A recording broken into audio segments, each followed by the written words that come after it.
ঠাকুর শ্রী রামকৃষ্ণ ও তাহার নরেন্দ্রকে সন্ন্যাসের উপদেশ। নরেন্দ্র আসিয়া প্রণাম করিয়া বসিলেন। শ্রী রামকৃষ্ণ নরেন্দ্রের সঙ্গে কথা কহিতেছেন। কথা কহিতে কহিতে মেঝেতে আসিয়া বসিলেন। মেঝেতে মাদুর পাতা।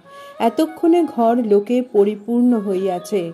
ভক্তেরাও আছেন, বাহিরের লোকও আসিয়াছেন।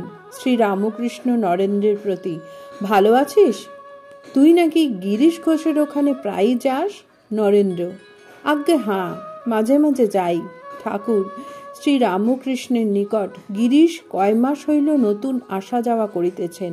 ঠাকুর বলেন, বিশ্বাস, গিরিশের বিশ্বাস আঁকড়ে পাওয়া যায় না। যেমন বিশ্বাস তেমনি অনুরাগ। বাড়িতে ঠাকুরের চিন্তায় সর্বদা মাতোহারা হয়ে থাকেন। নরেন্দ্র প্রায় যান। হরিপদ, দেবেন্দ্র ও অনেক ভক্ত তাঁর বাড়িতে যান প্রায়। গিরিশ তাহাদের সঙ্গে কেবল ঠাকুরের কথাই কন। গিরিশ সংসারে থাকেন, কিন্তু ঠাকুর দেখিতেছেন নরেন্দ্র সংসারে থাকিবেন না, কামিনী কাঞ্চন ত্যাগ করিবেন। ঠাকুর নরেন্দ্রের সহিত কথা কহিতেছেন। শ্রী রামকৃষ্ণ, তুই গিরিশ ঘোষের ওখানে বেশি যাস? জয় ঠাকুর।